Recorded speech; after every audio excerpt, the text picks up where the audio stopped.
State Rajasthan. विश्व स्वास्थ्य संगठन द्वारा 24 मार्च को विश्व क्षय रोग दिवस घोषित किया हुआ है। इसका मूल कारण ये है कि टीबी एक संक्रामक रोग है और टीबी बैसिलाई माइकोबैक्टीरियम ट्यूबरकुलोसिस की खोज आज के दिन 24 मार्च 1882 को रॉबर्ट कॉक नाम के वैज्ञानिक द्वारा की गई थी। उसी दिन उसकी याद में 24 मार्च को हम विश्व टीबी दिवस के रूप में मनाते हैं। इसको मनाने का उद्देश्य जन साधारण को टीबी के बारे में जागृति देना और उससे होने वाले दुष्परिणाम व्यक्तिगत स्वास्थ्य, पारिवारिक, आर्थिक, सामाजिक दुष्परिणाम के बारे में भी बताना और उसके इलाज और उपचार के बारे में भी विस्तृत रूप से जानकारी देना है। वैसे तो विश्व में टीबी हर जगह है, परंतु विश्व के करीब 25% मरीज हमारे देश भारत में हैं। अगर हम वैसे देखें तो उम्र वाइज तो अधिकांश जो मरीजों की संख्या है वो 15 वर्ष से 60 वर्ष के बीच है। टीबी एक ऐसी बीमारी है, संक्रामक रोग है और ये लाइलाज नहीं है।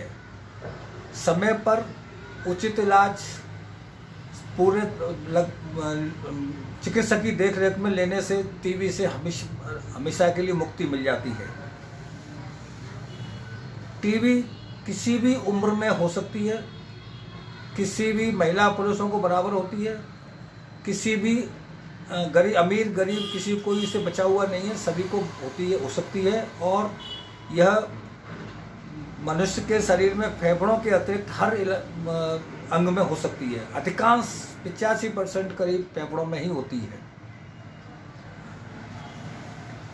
टीबी का अगर उपचार उसकी बात करते हैं कि ये टीबी आखिर कैसे फैलती है, तो जो फेफड़ों के रोगी है, फेफड़ों के टीबी का मरीज होता है, उसके खांसने छींकने से टीबी दूसरे स्वस्थ मरीजों में बैसिलाई निकलते हैं और स्वस्थ मरीज के शरीर में प्रवेश कर जाते हैं और उसको भविष्य में कभी भी टीबी की बीमारी हो सकती है।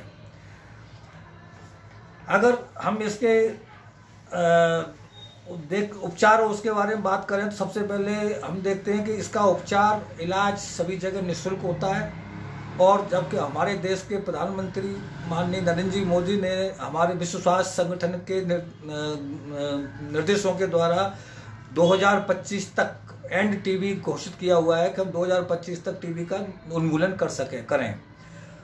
जैसा कि हम सभी जानते हैं कि पिछले 2 वर्ष से कोरोना काल की विभिन्न विपरीत परिस्थितियों में इस प्रोग्राम में को भी थोड़ा सा विपरीत असर पड़ा है, परंतु अभी हम सब मिलकर के इसको 2025 तक उन्मूलन की स्थिति में ला सकते हैं। अगर हम दुष्परिणामों की बात करें तो किसी भी व्यक्ति को टीबी होती है तो उसके 3 तरह से दुष्परिणाम मूल रूप से हो सकते हैं। पहला, व्यक्तिगत। अगर व्यक्ति को टीबी हो गई तो उसको बीमार रहना है। अगर उपचार नहीं लेगा तो धीरे धीरे उसकी सीवियरिटी और बीमारी बढ़ती जाएगी, अल्टीमेटली बेड रिडन हो जाएगा और लास्ट में मर जाएगा। ये उसका एंड है। परंतु इस स्थिति में आते हुए वो जैसे ही बीमार होगा अपना काम छोड़ेगा, परिवार पर आर्थिक बोझ पड़ेगा, आर्थिक स्थिति बिगड़ेगी, बच्चों का खाना पीना, रहन सहन, स्कूल जाना सब बाधित हो सकता है। इवन अगर पुरुष है, क्योंकि जैसा कि हम पूर्व में कह चुके हैं कि टीबी अधिकांशतः 15 से 60 वर्ष के व्यक्ति की होती है, तो ऐसे व्यक्ति earning members of the family होते हैं, कमाऊ व्यक्ति होते हैं। एक परिवार का कमाऊ व्यक्ति अगर सफ़र करता है तो पूरे परिवार को उसके परिणाम भुगतने पड़ते हैं। तो इसी तरह से अगर व्यक्ति है, कमाऊ व्यक्ति है, तो उसकी पत्नी को घर से बाहर निकलना पड़ेगा और काम करना पड़ेगा, लालन पालन जब बच्चों का कर पाएगी। तो इस तरह से ये पारिवारिक संकट है। साथ में परिवार में ये भी है कि जब तक वो व्यक्ति रहेगा एक दूसरे को बीमारी स्प्रेड करता रहेगा, फैलाता रहेगा। ये इसका पारिवारिक परिणाम है। अगर समाज के हिसाब से देखें तो समाज में व्यक्ति जहाँ भी रहेगा वो अगल बगल में और जहाँ भी होगा थूक के और छींक के दूसरों को बीमारी फैलाता रहेगा। क्योंकि आज भी हमारे समाज में स्टिग्मा है टीबी का, क्योंकि टीबी का स्टिग्मा होने की वजह से व्यक्ति बीमारी को छुपाता है।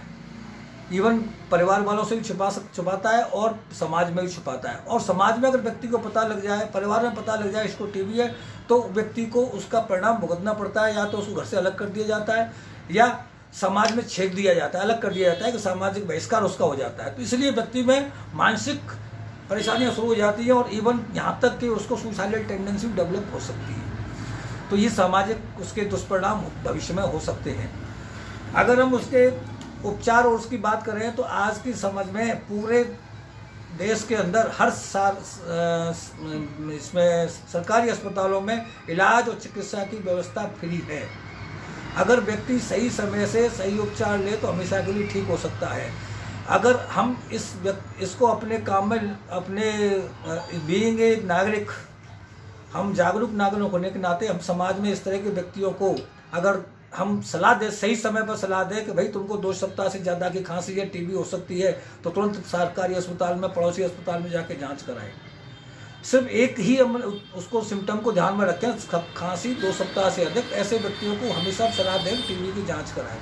ऐसा व्यक्ति पर जाएगा टीबी के लिए तो टाइमली उसको जांच होगी, टाइमली कम बीमारी में उसका इलाज पता लग जाएगा, दवाइयाँ अच्छी तरह टॉलरेट होंगी और कुछ सप्ताह के बाद ही अपने काम कर सकता है। तो परिवार पर भी अतिरिक्त बोझ या अतिरिक्त परेशानी नहीं होगी। तो हम अगर ऐसे व्यक्तियों को जो कि हमारे संपर्क में आते हैं, कहीं भी जहाँ रहते हैं उस जगह या जहाँ वर्किंग में कार्य करते हैं उस जगह या कहीं भी, तो ऐसे लोगों को हम सही सलाह देंगे। तो ये भी एक ईश्वरीय कार्य है कि हम उसका सहयोग कर रहे हैं और अपना भी बचाव कर रहे हैं, क्योंकि हम भी सोसाइटी में रह रहे हैं, हम भी कभी भी उसमें इन्फेक्शन की चपेट में आ सकते हैं।